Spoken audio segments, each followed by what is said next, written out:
everyone, I wanted to make this quick video recapping my favorite BLs of 2021. So I tried to keep this at 7 BLs just because when I was making this list, at one point I was writing too many and I was like, no, I need to keep this of my actual top favorites, but just keep in mind that I obviously have watched way more than these, too much, way too much. So yeah, so the first one we have is Lovely Writer. When it was first announced, I was anticipating it because I do like Cal, because I like him from Until We Meet Again.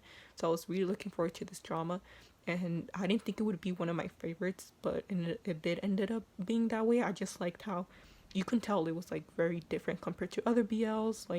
They called out a lot of things from the fandom in the industry that should be called out, and I just like how the pairing turned out, and I just really enjoyed it. The next BL on my list is technically isn't over, but there's only a couple episodes left. But the next one I have is Bad Buddy.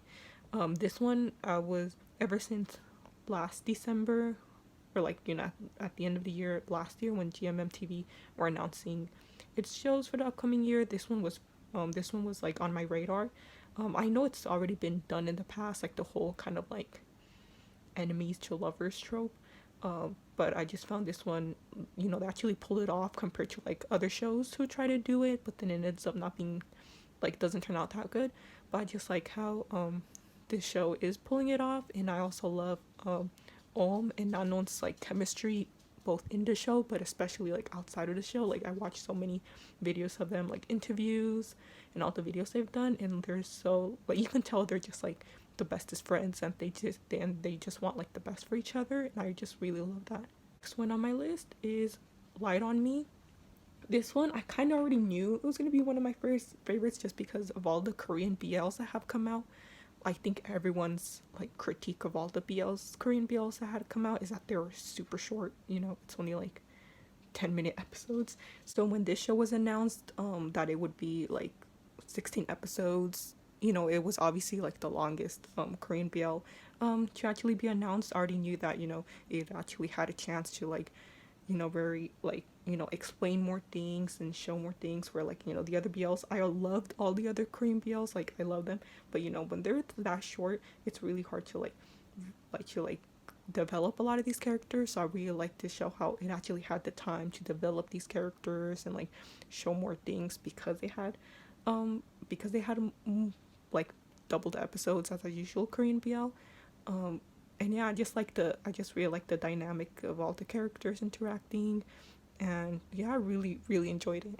One is Peach of Time, and this one I feel not a lot of people talk about it, sadly, and I think it has to do with the fact that when it was announced, it was really hard for international fans to watch it.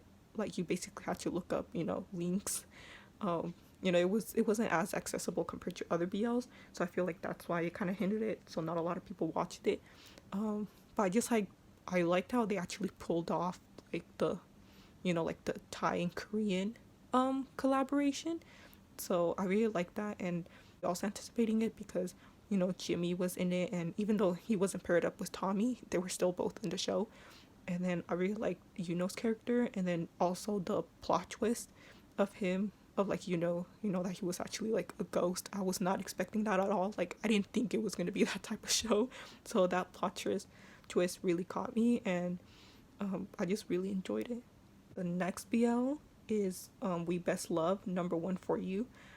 This one also, I just like the chemistry that both you and Sam had in the show, but then also outside of the show. I watched so many interviews with them, and also they would go at the time they would also go on Instagram Live a lot, and I just loved how they interacted.